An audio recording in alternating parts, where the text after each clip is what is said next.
Recording ma'am. in progress. Good evening, everybody. How are you? We all are fine, ma'am. That is nice.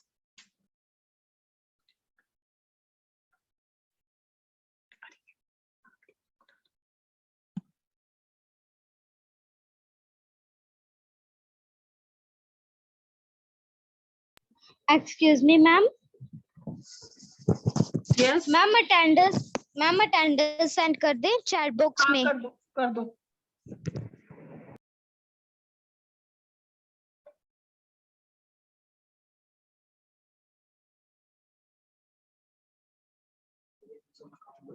Hmm.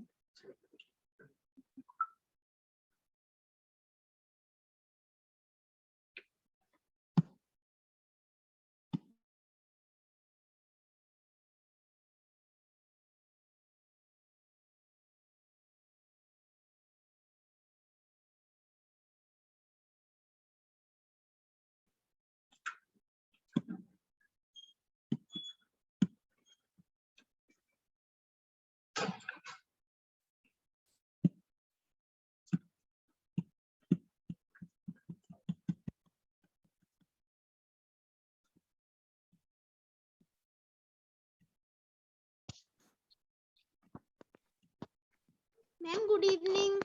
Good evening. Ma'am Good good evening. Morning ma'am. बच्चे good evening है, good morning नहीं है। Good evening ma'am. I am good, thank you. Good evening, everybody. Good evening ma'am. Good evening.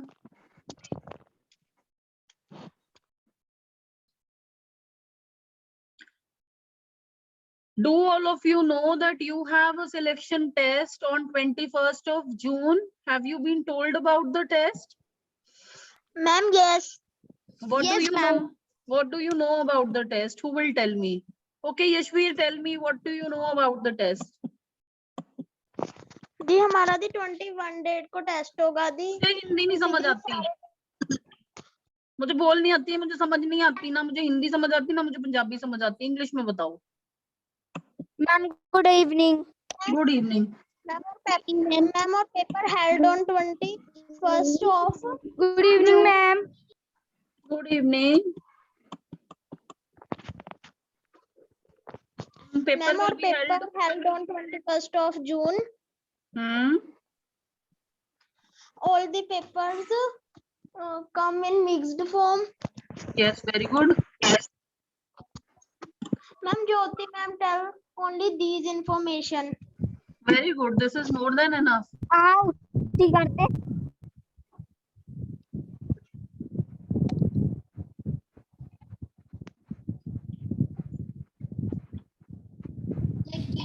Excuse me, ma'am. Yes. Ma'am, please send the syllabus of English. Achha, there is no syllabus of English. Ma'am, only communication. No, not only communication. Communication along with simple grammar that you have already studied in your school.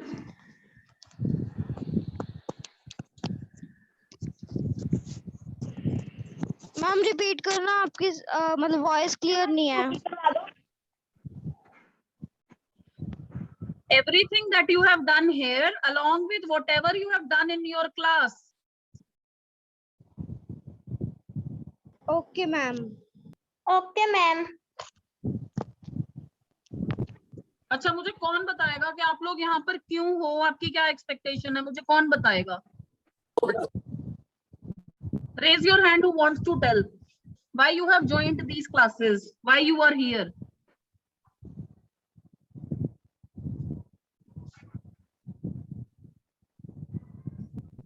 Okay, Twishi.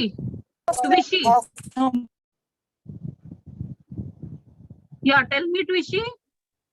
Yes, ma'am. Ma'am, to Ma'am, student good evening. Good evening. Yes, Twishi, continue. Ma'am, to pre-foundation course. Okay, very good. Yes, Sia, tell me. Ma'am, because we are intelligent. Very good. We all are intelligent. Very good. Ma'am, Yes, Yashveer. because this pre-foundation course make our life better. Very good. Yes, Prince. Ma'am, to know our country, our world, and our states, Very good. etc. Very, Ma'am, very our good. environment also. Yes, nice. What else? Think. Think for 1 minute.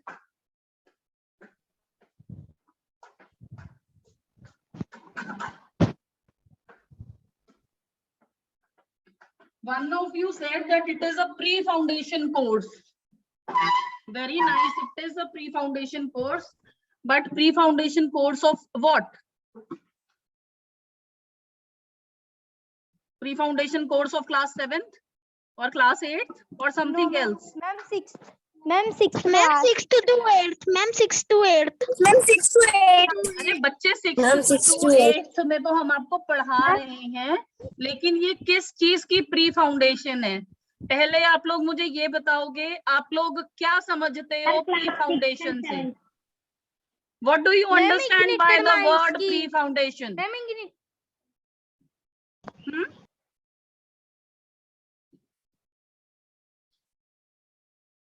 Anybody who would tell me, who would like to tell me the meaning of the word pre foundation? Lagandhir.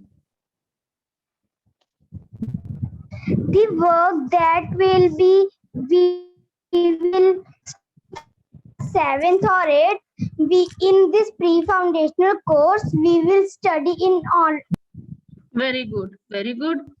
Anybody else wants to answer?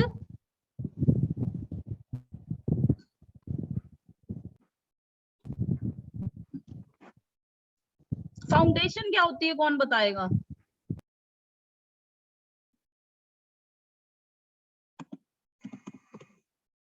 Ma'am basic stage. Basic stage, very good. तो अगर foundation basic stage होती है तो pre foundation तो उससे भी पहले वाली स्टेज हो गई, right? Yes ma'am. Excuse me दी. यस. दी हमारा लिस्ट नाम पता नहीं. आवाज ब्रेक हो रही है बच्चे, दोबारा बोलो. जो आपने जो ज्योति मैम ने लिस्ट भेजी है उसमें हमारा नाम तो आया नहीं. बच्चे अपने ईमेल एड्रेस गलत डाला होगा, आपने अपना नाम नहीं लिखा होगा. मैंने लिखा हुआ है अपना नाम. अच्छा, आप मुझे अपना नाम बता दो. मैम हमारा तो था. आप बच्चे मुझे अपना नाम बता दो. मेरा भी नहीं आया. Ma'am my name is not present. जिसका नाम टेस्ट में नहीं आया, चैट में लिख दो my name is not present और ईमेल एड्रेस लिख दो अपना, ठीक है? मैं आपको भेज दूंगी. जी टेस्ट में नहीं, जो आपने जो ज्योति मैम ने लिस्ट भेजी हुई है वो टेस्ट के मार्क्स ही तो हैं. वो टेस्ट के मार्क्स ही तो हैं. गुड इवनिंग ज्योति जी, कैसे हैं? बस बढ़िया जी. एक्चुअली ना इनको लिस्ट भेजी थी हमने इनकी अटेंडेंस की. अच्छा, ओके. हाँ, वो तो शायद उसकी बात कर रहे होंगे. बेटा वो आपकी कल की अटेंडेंस थी, तो कल जितनी भी अटेंडेंस आपने लिखी होगी चैट बॉक्स में, मैंने स्क्रीनशॉट ले लिए थे. इसीलिए मैं बार बार कह रही थी कि अपनी अटेंडेंस, अपना नाम और अपने स्कूल का नाम जरूर लिख दिया करो, ठीक है? तो अभी भी आपने बात करते करते मैम से अपना नाम और अपने स्कूल का नाम लिख देना चैट बॉक्स में. मैं वहां से आपकी अटेंडेंस ले लूंगी. ओके. और जो वो लिस्ट थी वो कल की अटेंडेंस थी सिर्फ. हो सकता है आपने कल क्लास थोड़ी देर मिस कर दी हो और अपना अटेंडेंस नहीं भरी हो, तो वो सिर्फ कल की थी. आज आप सबने अपनी अटेंडेंस भर देनी है, ठीक है? मैम चैप्टर स्टार्ट करेंगे, जो भी लेक्चर स्टार्ट करेंगे अपना, तो आप साथ साथ लिख देना. Ma'am good evening. गुंजन, आपको कुछ कहना है? आप लोग अपनी अटेंडेंस लगा लो साथ साथ मैं आपको बताती हूँ कि फाउंडेशन और प्री फाउंडेशन क्या होती है और ये कोर्स क्या है, फिर हम लिसनिंग करेंगे, ठीक है? फाउंडेशन जैसे. Good evening. Excuse me ma'am. Yes. Ma'am can I tell about the meaning of foundation? Yes you can. Ma'am जो आपने उस दिन टेस्ट नहीं भेजा था 57 नंबर्स वाला, हाँ, उसमें ना जेस्चर्स द नॉन वर्बल वहां पर ना मेरा गलत दिखा रहे थे. अच्छा ठीक है, मैं चेक कर लूंगी. Okay. Ma'am, can I tell about the meaning of pre-foundation? Yes, Grima, you can. Ma'am, the meaning of pre-foundation to start any work with the proper strength. Very good. So foundation होती है, कोई भी building है या कोई भी चीज है, हम जब उसकी नींव रखते हैं तो वो होती है फाउंडेशन. जब उसके बेसिक जो पहली ईंट रखते हैं ना, वो हम उसकी फाउंडेशन रखते हैं बिल्डिंग खड़ी करने के लिए. तो प्री फाउंडेशन हो गई कि हम उससे पहले क्या हार्ड वर्क कर रहे हैं, ताकि हम जो वो ईंट रखेंगे वो हमारी स्ट्रांग होनी चाहिए. इसलिए हम 6th 7th 8th में अपने आने वाले करियर को, आने वाली लाइफ को स्ट्रांग बनाने के लिए प्री फाउंडेशन कोर्स कर रहे हैं. नॉर्मली क्या होता है कि जब हमें आईआईटी में या एम्स में बहुत सारे बच्चों को डॉक्टर बनना है, बहुत सारे बच्चों को इंजीनियर बनना है, बहुत सारे बच्चों को पायलट बनना है, तो जब हम एम्स में या आईआईटी में एडमिशन लेने के लिए सोचते हैं, हम 9th या 10th में थोड़ा सीरियस होते हैं पढ़ाई को लेके. 11th में हम डिसाइड करते हैं, चूज करते हैं अपना सब्जेक्ट कि हमें साइंस लेनी है, हमें कॉमर्स लेनी है, हमें ह्यूमैनिटीज या आर्ट्स लेनी है, हमें आगे क्या करना है. हम थोड़ा सा अपने करियर को लेकर सीरियस होते हैं. तो वो चीजें जब हम सोचते हैं, जो बच्चे साइंस लेते हैं उनको एंट्रेंस टेस्ट देना होता है आईआईटी का, आईआईटी जेई का एग्जाम होता है, या जो बच्चे मेडिकल लेते हैं, साइंस में बायो लेते हैं, उनको एम्स का, एएफएमसी का ऐसे एग्जाम्स देने होते हैं एंट्रेंस के लिए. पीएमटी का एग्जाम देना होता है, सीईटी का एग्जाम देना होता है. आप सारे इस चीज को शायद नहीं समझते होंगे अभी, बट किसी भी अच्छे कॉलेज में एडमिशन लेने के लिए भी एग्जाम होता है. अगर आपके 12th में 100% मार्क्स भी हैं तो ये जरूरी नहीं है कि आपको एडमिशन मिलेगी आईआईटी में. आपको आईआईटी का कॉम्पिटिटिव एग्जाम क्लियर करना पड़ेगा.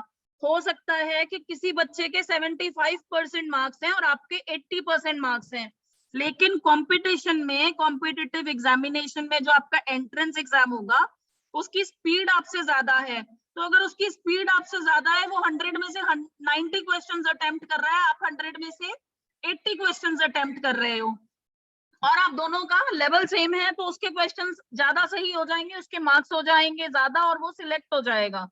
ठीक है. उन चीजों की तैयारी करने के लिए, वो प्रिपरेशन करने के लिए यूजुअली कोचिंग इंस्टीट्यूट्स या जो भी बाहर के सेंटर्स हैं वो क्या करते हैं, 11th या 12th में या फिर कई बार 9th में फाउंडेशन कोर्स स्टार्ट करते हैं. हमने क्या स्टार्ट किया है, प्री फाउंडेशन कोर्स. और ये इनिशिएटिव आपके स्कूल ने हमारे साथ मिलकर लिया है, क्योंकि वो सारे बच्चों को एक अच्छी जगह पे सक्सेसफुल होते हुए देखना चाहते हैं. और ये सिर्फ साइंस के स्टूडेंट्स के लिए नहीं है बच्चे, अगर आप कॉमर्स भी लेते हो और आपको सीए करनी है, आपको चार्टर्ड अकाउंटेंट बनना है, या आपको लॉ करनी है, आपको क्लैट का एग्जाम देना पड़ता है. ऐसा नहीं है कि किसी बच्चे ने अगर साइंस लिया तो वो ज्यादा इंटेलिजेंट है, या किसी ने आर्ट्स लिया तो वो नालायक है. हमेशा अपने इंटरेस्ट की चीज लेनी चाहिए. तो सारे बच्चे उतने ही इंटेलिजेंट होते हो, आप सब इंटेलिजेंट हो इसलिए आप यहाँ पे हो, बट टाइम के साथ हमारे इंटरेस्ट चेंज होते जाते हैं. तो आप कितना अपने इंटरेस्ट को परस्यू आज से करना चाहते हो, आपको कितना इंटरेस्ट आता है इंग्लिश में, या आपको कितना ज्यादा मजा आता है मैथ्स की प्रॉब्लम्स सॉल्व करने में, शॉर्टकट्स लगाने में, या कंसेप्ट से समझने में, या आप साइंस को किस तरह से रिलेट करते हो अपनी रियल लाइफ के साथ, इधर उधर देख के कि अगर ये चीज हो रही है तो ये क्यों हो रही है. आप में से कितने बच्चे इंक्विजिटिव हैं. वो सारी चीजें जो हैं, वो जो थॉट प्रोसेस है, वो सारा कुछ हमारा मेन एम है आपके अंदर डालना, ताकि आप अभी से आपको ये चीज समझ आए कि अगर मुझे कल को एक आईएएस ऑफिसर बनना है तो मैं कोई भी सब्जेक्ट पढ़ूं, मुझे सब्जेक्ट अच्छे से पढ़ना है, लेकिन जनरल अवेयरनेस में मुझे 6th 7th 8th की हिस्ट्री, ज्योग्राफी तो दोबारा से पढ़नी ही पड़ेगी. तो वो दोबारा पढ़ने वाला जो टाइम है, वो आपका टाइम इतना ज्यादा ना लगे, कंज्यूम ना हो उस टाइम पे, क्योंकि अगर हम आज ही आपके कॉन्सेप्ट्स क्लियर करेंगे सारे सब्जेक्ट्स के, तो वो चीज आपके माइंड में बैठ जाएगी. और जब कोई चीज हमारे माइंड में बैठ जाती है, जब आप अभी छोटे हो, तो जो मैं आपको बोल रही हूँ आप बहुत ध्यान से सुन रहे हो. जब आपको मैं आप ध्यान से मेरी बात सुन रहे हो, वो अभी आपको शायद लगेगी कि आपको हर चीज याद नहीं है. मैं जैसे आपको बोलती हूँ ना कि आपने लिखना नहीं है, आपने सुनना है, क्योंकि जितनी बातें हम सुनते हैं उसमें से 70% बातें हमारे सबकॉन्शियस माइंड में स्टोर हो जाती हैं। सबकॉन्शियस माइंड क्या होता है कि हमारा माइंड जो हमारे अंदर ही है, हमारे ब्रेन का ही पार्ट है, हमारा माइंड है। आपसे कोई एकदम से पूछता है what is non verbal communication, तो आपका सबकॉन्शियस माइंड आज से 10 साल बाद आंसर देता है कि non verbal communication sign language होती है, क्योंकि आपने 6th क्लास में पढ़ा था हमसे कि नॉन वर्बल कम्युनिकेशन क्या होती है। इसी तरह से जैसे बाकी सर आपको साइंस के कॉन्सेप्ट्स क्लियर करवाते हैं या आगे का कराते हैं या नंबर सिस्टम कराते हैं, जो भी चीजें कराते हैं वो आपने अच्छे से पढ़नी है, because this is a pre foundation course. हम आज ही आपको नहीं भेज रहे हैं कि आप जाके आईआईटी का एग्जाम दो या फिर एम्स का दो या फिर किसी गवर्नमेंट जॉब का एंट्रेंस एग्जाम दो, लेकिन बच्चे कभी ना कभी तो वो स्टेज भी आएगी, आपको वो एग्जाम्स देने पड़ेंगे। आप में से बहुत सारे बच्चे होंगे जो फॉरेन जाना चाहते हैं, फॉरेन जाने के लिए भी आपके एग्जाम्स होते हैं। आपका आईएलटीएस का एग्जाम होता है, टॉफल का एग्जाम होता है। टॉफल की फुल फॉर्म होती है test of English as a foreign language. IELTS की होती है international English language testing system, जहां पे आपको बहुत ही बेसिक सी चीजें, लिसनिंग, रीडिंग, राइटिंग, स्पीकिंग, इन सारी चीजों पे आपको मार्क्स दिए जाते हैं। और अगर आप सपोज करो ग्रेजुएशन यहाँ पे करते हो, अपनी कॉलेज आप यहाँ पे पढ़ाई करते हो कॉलेज की, और फिर आप कहते हो कि आपको पोस्ट ग्रेजुएशन करने, एमएस करने या एमबीए करने के लिए, ये सब चीजें करने के लिए आपको अमेरिका जाना है या कनाडा जाना है, तब भी आपको एग्जाम्स देने होते हैं, जीआरई और जीमैट के एग्जाम्स। हर जगह अगर आपको कुछ अच्छा करना है तो there is a process of selection. तो जो वो सिलेक्शन है वो होती है on the basis of your speed, not about के आपको कितना आता है ये आपको पता है, लेकिन आप एग्जाम में उसको कितने अच्छे से रिप्रेजेंट कर पाते हो, आपकी कितनी प्रैक्टिस है स्पीड को लेके, आपको कितनी जरूरत पड़ती है मैथ्स के क्वेश्चंस को सॉल्व करने के लिए पेपर पेन की, ये सारी चीजें मैटर करती हैं आपकी आने वाली लाइफ में। और ये सारी चीजें यूजुअली बच्चे कब सीखते हैं? 11th 12th में जाके, क्योंकि वो सीरियस हो जाते हैं अपने करियर को लेके। हम चाहते हैं कि आप आज ही सीरियस हो, मैं ये नहीं कह रही आप आज ही डिसाइड करो कि आपको डॉक्टर बनना है, इंजीनियर बनना है, there is a time for everything, but what you should know is that पढ़ाई important है, स्टडी इंपॉर्टेंट है, आपका कंपटीशन आपके खुद से है, किसी और से नहीं है। अगर आपने 10 आउट ऑफ 10 मार्क्स लिए हैं और दूसरों के 10 आउट ऑफ 2 आए हैं, तो आपने कभी भी ये नहीं सोचना that I am very intelligent. All you have to think is maybe the test was easy, क्योंकि आपका कंपटीशन आपकी क्लास के 40 स्टूडेंट्स के साथ नहीं होगा, आपका कंपटीशन इंडिया में पढ़ रहे लाख ऑफ स्टूडेंट्स के साथ होगा, जिनमें से कुछ आपसे ज्यादा अच्छे स्कूल में पढ़ रहे होंगे, कुछ आपके बराबर के स्कूल में पढ़ रहे होंगे, कुछ ऐसे भी होंगे जो शायद बहुत ही नॉमिनल स्कूल में पढ़ रहे होंगे जहाँ पे इंफ्रास्ट्रक्चर भी अच्छा ना हो, बट उनके एफर्ट्स और हार्ड वर्क और उनके ड्रीम्स बहुत बड़े होंगे। इसलिए आपने हमेशा ये सोचना है कि मुझे अच्छा करना है। अगर मेरे आज 10 आउट ऑफ 10 आए हैं तो मेरे 10 आउट ऑफ 9 आउट ऑफ 10 नहीं आने चाहिए, मेरे नेक्स्ट टाइम अगर 20 का भी होगा तो 20 आउट ऑफ 20 आने चाहिए। क्योंकि अगर आप अपनी क्लासेस में, अपने स्कूल में एम करोगे 100% मार्क्स लेने के लिए, तभी 99% मार्क्स आप कॉम्पिटिटिव एग्जामिनेशन में ले पाओगे। तो these are the pre foundation classes in which we help you to aim at your dreams properly, to mold yourself properly, ताकि आपको एक गाइडेंस मिले, ताकि हम आपको वो सब कुछ करा सकें जो जरूरी है। बट क्योंकि स्कूल में बहुत सारी लिमिटेशंस होती हैं, स्कूल में क्या लिमिटेशंस होती हैं? एक हमारा सिलेबस होता है, एक हमारा सिलेबस हमें दिया गया है एनसीईआरटी की तरफ से, सीबीएसई की तरफ से, पीएसईबी की तरफ से, हमें एक सिलेबस दिया गया है, तो हमें पहले वो सिलेबस खत्म करना है, उसके बाद हमारा एग्जाम उसी सिलेबस में आएगा, तो हम एक्स्ट्रा क्यों पढ़ें? जब हम स्कूल में पढ़ रहे हैं तो हम यही सोचेंगे कि हम एक्स्ट्रा क्यों पढ़ें, क्योंकि अगर मेरा क्वेश्चन पेपर इसी में से आने वाला है, 100 में से 100 मुझे यहीं से मिलने वाला है, तो मैं यहीं पढ़ाई करूं। But what we want is for all of you to walk an extra mile. आप आज ही थोड़ा सा एक्स्ट्रा चलो, थोड़ी मेहनत करो, थोड़ी हम करेंगे आपके साथ, ताकि आप ये चीज समझ पाओ। और इस चीज का आपको बेनिफिट कब होगा? आपको बेनिफिट एंटायर लाइफ में होगा। पढ़ाई कभी भी वेस्ट नहीं होती, ज्यादा पढ़ाई नहीं होती, कम पढ़ाई नहीं होती। पढ़ाई जितनी भी है, पढ़ाई हमेशा काम ही देती है, वो हमेशा आपके काम आएगा। आप लोगों को न्यूज़पेपर पढ़ने की आदत डालनी है। कैसे पढ़ना है न्यूज़पेपर? न्यूज़पेपर बहुत बड़ा होता है। आप लोग कहते होंगे अगर मैम हम इंग्लिश पेपर लेंगे तो अगर हम उस इंग्लिश न्यूज़पेपर को पढ़ेंगे हमें बहुत सारे वर्ड्स समझ नहीं आते। I will help you to know how to read a newspaper, how to learn new words using a newspaper, how to use a dictionary properly। Dictionary use करनी आप में से बहुत सारे बच्चों को आती है, बट उसका प्रॉपर यूज कैसे करना है, अपनी वोकैबुलरी को इंक्रीज कैसे करना है।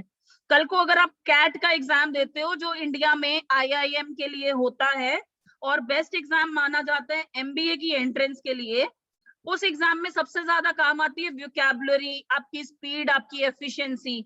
अगर आज से ही आप नए वर्ड्स सीखने लगोगे तो by the time you graduate and after that you go for an entrance test for CAT, तो जो लोग 6-8 महीने की तैयारी कर रहे हैं उनके कंपैरिजन में आपने आज 6th क्लास से पढ़ना शुरू किया। 6th 7th 8th 9th 10th 11th 12th 7 years तो यही हो गए आपके, 6 years हो जाएंगे। चलो इस ईयर को हम नहीं भी काउंट करें तो 6.5 years हो जाएंगे यहीं पे। उसके बाद क्योंकि आप में वो हैबिट्स डल जाएंगी और उसके बाद क्या होगा, आपकी ग्रेजुएशन होगी, 3 साल की किसी की होगी, किसी की 4 की होगी, किसी की 5 की होगी।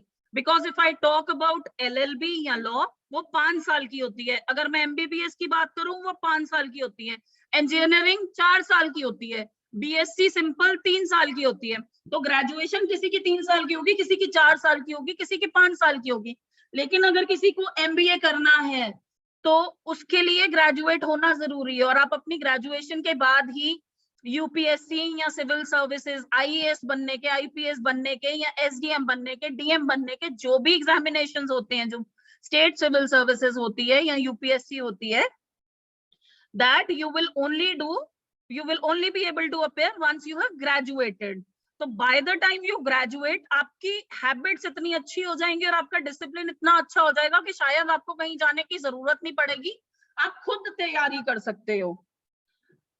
जो चीजों में आपको डिफिकल्टी आती है, आज मैं आपको एक बात बताती हूँ, अगर आपको सुबह उठने में दिक्कत आती है या आपको एक टाइम टेबल मेंटेन करने में दिक्कत आती है, आप उस काम को 21 डेज के लिए कंटिन्यूअसली कीजिए। जब आप 21 डेज के लिए कोई काम कर लेंगे, अगर आप सुबह 6 बजे उठोगे 21 डेज, तो 22nd day I can give it to you in return. अगर आपने 21 डेज, वो चाहे अलार्म लगा के आप 6 बजे उठे हो, 22nd डे आपको अलार्म लगाने की जरूरत नहीं पड़ेगी।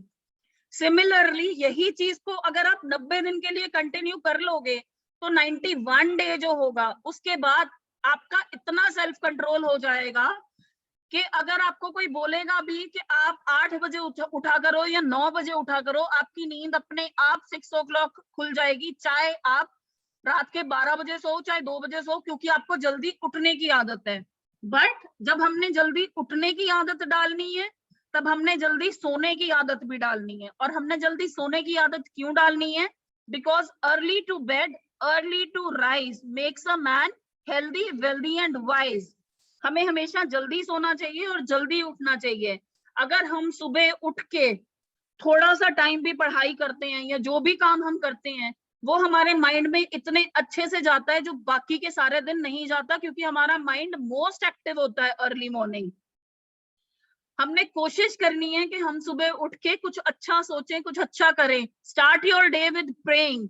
अभी आजकल आप स्कूल नहीं जाते हो, आपकी समर वेकेशन चल रही है या ऑनलाइन क्लासेस चल रही हैं, still you should pray before starting anything और when you start a day. जब आप उठो उसके बाद रेडी होके, नहा धो के, कोशिश करो ऐसा नहीं करना कि अगर वेकेशन चल रही है तो आप भाई तैयार नहीं हुए या आप नहाए नहीं या कुछ, ऐसा नहीं करना। आपने हमेशा अपने आप को परफेक्ट रखना है, अपने आप को हाइजीनिक रखना है और कोशिश करो कि सुबह जब उठो नहा धो के उसके बाद आप प्रे करो, चाहे आप 5 मिनट्स गॉड से बात करने के लिए स्पेंड करो, चाहे आप गायत्री मंत्र बोलो, whatever connects you to the God, whatever you like as a pray, you should pray. It gives you peace of mind.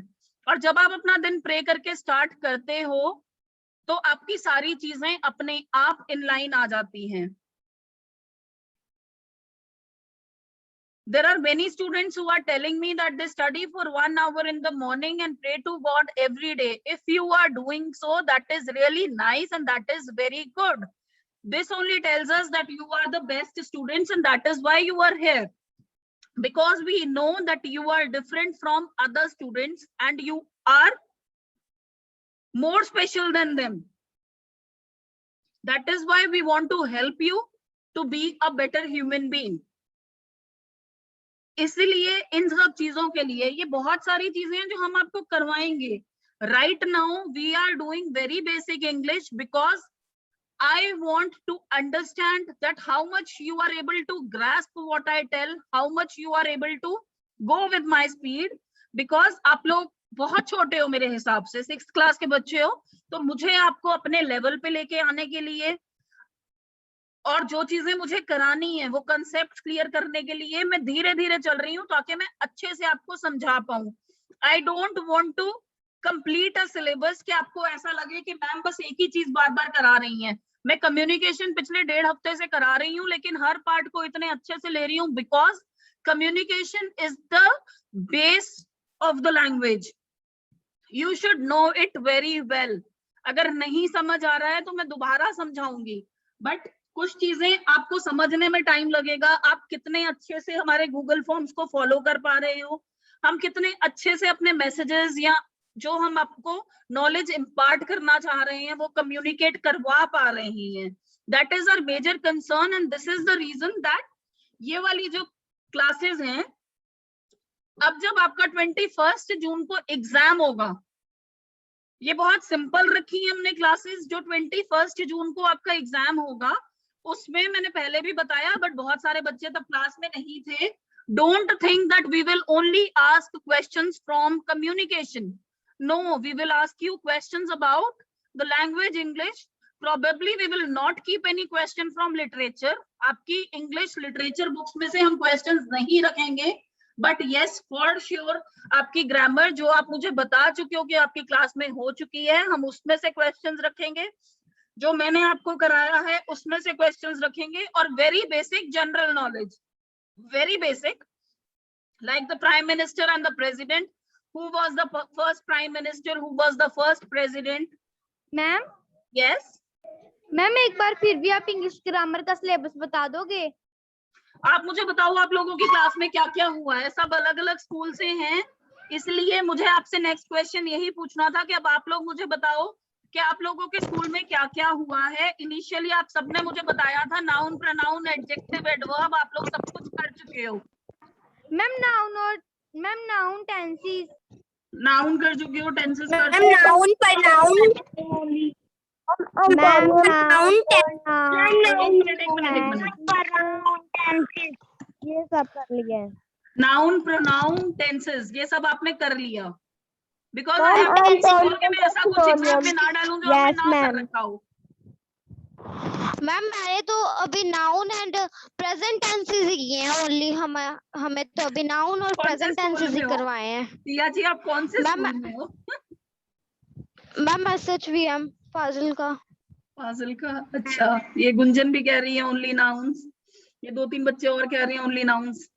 Okay, so you want me, okay okay okay, coming up again, you want me to keep only nouns in the test along with communication? Is that fine? Yes ma'am. And normal GK? GK मैंने कराई नहीं है. Ma'am GK में कौन GK में कौन कौन से क्वेश्चन डालोगे? हाँ बेटा मैं सारा टेस्ट ही बता देती हूँ क्या क्या डालूंगी मैं. बता दूं सुशांत जी कौन कौन से क्वेश्चन डालूंगी मैं टेस्ट में? मैम नो, फिर टेस्ट में जितना नाउन आर्टिकल्स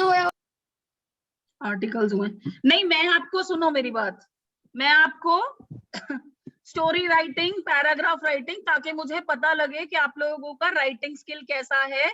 कम्युनिकेशन के क्वेश्चंस, जीके के वेरी सिंपल क्वेश्चन, जैसे what, who is the prime minister of India, who was the first prime minister, जैसे क्वेश्चंस आपको दिए थे ना पहले, और जो आपको सोशल स्टडीज Yes. की क्लास में सुदेश सर ने थोड़े बहुत कराए होंगे, या पूनम मैम, जो भी आपको सोशल स्टडीज करवा रहा है, आई थिंक सुदेश सर करवा रहे हैं, तो जो भी आपके सोशल Yes, स्टडीज में क्वेश्चन होंगे कि नॉर्दर्न मोस्ट स्टेट कौन सा है इंडिया का, हरियाणा की कैपिटल कौन सी है, जो आपने सोशल स्टडीज में चीजें पढ़ी हैं वही Yes. हम जीके में रखेंगे फिलहाल के लिए। उसके बाद जब हम रेगुलर फुल फ्लेजेड क्लासेस 23 जून से आपके बैचेस सिलेक्ट करके, 2 बैचेस होंगे, बैच ए और बैच बी, तो जो सबसे ज्यादा मार्क्स स्कोर करेंगे वो मेरे पास आ जाएंगे बैच ए में। आपको मेरे से पढ़ना है मैम Yes, यही ma'am. तो फिर अच्छे मार्क्स लेने पड़ेंगे, फिर आप सबको अच्छे मार्क्स लेने पड़ेंगे, Okay, ma'am. ठीक है ना। तो अच्छे से अपना टेस्ट अटेम्प्ट करना और जल्दबाजी मत करना। हम बहुत कंफ्यूजिंग क्वेश्चंस भी रखेंगे उसमें, जैसे आपने गलती की थी व्हाट इज इनकरेक्ट वाली, वो गलती मत करना, पहले आप क्वेश्चन पढ़ना। हाँ जी मैम टेस्ट के लिए टाइम कितना होगा? बच्चे, 100 क्वेश्चंस हैं उसमें, मैथ, साइंस, सोशल स्टडी सब कुछ है, तो आई थिंक उसमें 1 या 1.5 आवर होगा। आई थिंक 1 आवर होना चाहिए। टाइम अभी डिसाइड नहीं किया, टाइम उसमें लिखा होगा, आपको बता देंगे। और ये 21 जून को होगा, मंडे को। हाँ जी सिया। मैम ये जो आपने अभी हमारा लिया था व्हाट इज इनकरेक्ट वाला, मैम एक बार मेरे को समझाने, मेरे को क्वेश्चन समझ नहीं आया था। अच्छा बच्चा, जब हम आपसे ये चीज पूछते हैं ना किसी क्वेश्चन में, what is the incorrect option in the below mentioned options, तो उसका मतलब होता है कि इनमें से गलत क्या है। जैसे मैं लिख दूंगी कि gesture is a non verbal communication, ठीक है, आप सबने इस पे सही टिक कर दिया कि gesture is a non verbal communication, लेकिन मैंने इनकरेक्ट पूछा था, ये तो करेक्ट है ना। रीमा, आपकी भी यही प्रॉब्लम थी ना कि gesture is a non verbal communication पे आपने टिक लगाया तो क्वेश्चन गलत हो गया। वो इसलिए गलत जी, हुआ मेरी क्योंकि थी। मैं आपसे गलत ऑप्शन पूछ रही थी, आप लोग उस ऑप्शन पे टिक कर रहे थे जो करेक्ट थी, आपको गलत ऑप्शन सिलेक्ट करनी थी।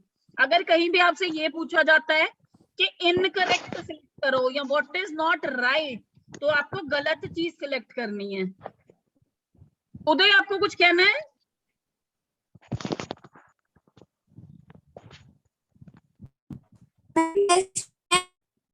क्लासेस लगी हैं, हमने क्या? उनकी प्रिपरेशन करनी है, तो हमको बच्चे, जो आपने क्लास में किया उसी में से आएगा। बाकी अगर आपको चाहिए तो मैं वो प्रेजेंटेशन नाउन वाली भी और जो कम्युनिकेशन वाली है वो ज्योति मैम को भेज दूंगी, ठीक है, वो आपको भेज देंगी वो प्रेजेंटेशन। बट आप सिर्फ उसी प्रेजेंटेशन को मत देखना, क्योंकि टेस्ट ये नहीं बनाऊंगी। टेस्ट आप लोगों का टेस्ट ग्रुप बी वाले सर बनाएंगे और उन लोगों का टेस्ट मैं बनाऊंगी, तो सिर्फ प्रेजेंटेशन मत देखना, नाउन और टेंसेस भी देख लेना। Gesture is non verbal, gesture में तो हम कुछ बोलते नहीं है ना भावना, gesture is non verbal. Okay ma'am. Ma'am exam कहाँ पे होगा? गूगल फॉर्म पे। Okay ma'am. जैसे हम यहाँ पे बैठे हुए हैं ना अभी, ऐसे ही हम बैठेंगे, आप लोग टेस्ट करोगे अपना अपना वीडियो ऑन करके, ठीक है। English exam nouns communication and paragraphs come. बच्चे 2-4 चीजें और भी डाल देंगे, थोड़े से टेंसेस डाल देंगे, थोड़ी सी मैम बातें कर समझ देंगे। नहीं आया, गेस्चर इज नॉन वर्बल और verbal. Gesture is non verbal बच्चे, उसमें हम बात नहीं करते हैं जेस्चर में ना, हम तो इशारों से बात करते हैं, जेस्चर इशारे होते हैं, तो जब हम इशारों से बात कर रहे हैं तब हम बोलते नहीं हैं। Ma'am gesture meaning? इशारे, एक्सप्रेशन, प्रे करना, नमस्ते करना, ऐसे करना, ऐसे करना, जो मैंने करके दिखाया था आपको कि हम सोचते कैसे हैं, हाउ वी थिंक। वृतिका, आपको कुछ बोलना है? मैम यस तो बोलो मैम। जो मैम गूगल फॉर्म पे आएगा मैम, उसमें जो मैम हमें ऑनलाइन क्लासेस में मैम काम कराते थे मैम, वो भी आ सकता है। जो आपने स्कूल में किया है, हाँ बच्चे, उसमें से लिटरेचर नहीं आएगा पर ग्रामर का कुछ पार्ट आ सकता है। Okay ma'am. मैम 21 को ऑल सब्जेक्ट का टेस्ट होगा? बच्चे 21 को ऑल सब्जेक्ट्स का टेस्ट होगा, फिर हम आपके ग्रुप्स रीशफल करेंगे और फाइनल ग्रुप बनाएंगे, ग्रुप ए और ग्रुप बी। जिनके हाईएस्ट मार्क्स आएंगे उनको हम ग्रुप ए में रखेंगे, जिनके थोड़े से कम आएंगे उनको हम ग्रुप बी में रखेंगे। इसलिए आप सबने अच्छे से हार्ड वर्क करना है ग्रुप ए में आने के लिए, ठीक है। अब आपको आज ये तो बेनिफिट पता चल गया ना कि प्री फाउंडेशन कोर्स क्या होता है और आप लोग यहाँ पे क्यों हो। Yes ma'am.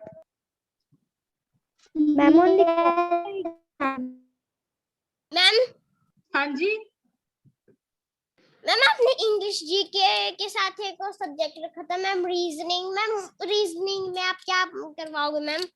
रीजनिंग में आपसे ये पूछूंगी कि एक सीरीज दी हुई है 1, 3, 5, 7, 9, नेक्स्ट नंबर बताओ क्या होगा। मैम 11। Very good. मैम 11। इतना ही सिंपल रखूंगी, जब अच्छे से पढ़ाऊंगी और उसके बाद नेक्स्ट टेस्ट लूंगी तब टफ रखूंगी। अभी रीजनिंग के बड़े सिंपल से 2-4 क्वेश्चंस रखूंगी जो आप अटेम्प्ट कर सकते हो बहुत इजीली। Excuse me ma'am. हाँ जी मैम एक स्टोरी राइटिंग आएगी हाँ बिल्कुल एग्जाम आएगी, में? बिल्कुल आएगी। मैम पैराग्राफ भी आएगा? मैम आप हाँ। हमें थोड़ा सा बता दो। मैम आप हमें थोड़ा सा बता दो कि कैसे स्टोरी राइट करते हैं। बच्चे मैम, अभी मतलब जो हम works टेस्ट को- लेंगे ना उसमें स्टोरी राइटिंग के ज्यादा मार्क्स नहीं रखेंगे, मैं आपको आउटलाइन दूंगी, आपको सिर्फ सेंटेंसेस फ्रेम करने होंगे और उससे स्टोरी बन जाएगी। मैम मीन्स वर्ब फॉर्म अपने आप लगा लेना। क्या? मैम वर्ब फॉर्म्स भी बीच में लगानी हाँ होगी, हाँ मतलब अगर अपने आप past लगा की लेना, बात हो हाँ रही है अपने तो आप लगा लेना। Okay ma'am. मैं आपको सब कुछ बताऊंगी, आप टेंशन मत लो। हाँ जी मैम ग्रामर ही आएगी? हाँ बच्चे, इंग्लिश की ग्रामर और मतलब नॉर्मल राइटिंग और लेटर राइटिंग इस तरह से आएगी। हाँ जी मैम ग्रामर में प्रेजेंट टेंस आएंगे अकेले या पास्ट फ्यूचर भी आएंगे? बच्चे, नॉर्मल प्रेजेंट मैम, पास्ट और syllabus- फ्यूचर, इसके अलावा कुछ नहीं डालूंगी। प्रेजेंट इंडेफिनिट और वो सब कुछ नहीं डालूंगी क्योंकि बहुत सारे बच्चों ने टेंसेस किए नहीं है, सिर्फ प्रेजेंट टेंस किए हैं। हाँ जी मैम प्रेजेंट ग्रुप में सेंड कर दोगे? क्या? मैम हमने तो सिर्फ सिलेबस ग्रुप में सेंड कर दोगे? अच्छा, मैं ना ग्रुप बी वाले सर से एक बार बात कर लूंगी कि उनकी क्लास में क्या हुआ है और फिर हम लोग मैच करके आपको मैं आज शाम को, कल सुबह आप लोगों को सिलेबस भेज दूंगी। Okay ma'am. Okay ma'am, thank ठीक है, यू। चलो अब आप लोग अपनी आगे नेक्स्ट की क्लास तैयारी जाके कर लेंगे। अटेंड करो, लेट हो रहे हो। ठीक है, हम क्लास खत्म करेंगे। Yes okay ma'am, bye. Okay ma'am, bye. ठीक है ज्योति जी, फिर क्लास खत्म करते हैं अभी के लिए। जी मेघा जी, ठीक है जी। ठीक है, मैं आपको कल भेज दूंगी जरा जी से बात करके, जो भी टेस्ट में ले रहे होंगे ना, तो इनको थोड़ा आइडिया हो जाएगा। ठीक ठीक ठीक। ठीक ठीक है जी, okay, good night. Bye ma'am. Bye. Bye ma'am. Bye ma'am. Bye ma'am. हाँ जी bye ma'am. Bye bye ma'am. हाँ जी हाँ जी Ma'am, will the all subjects exam held on 21st June? Yes Okay, ma'am. Okay Ma'am, written communication is also called word communication. Yes Okay, ma'am. Okay bye. Bye, ma'am.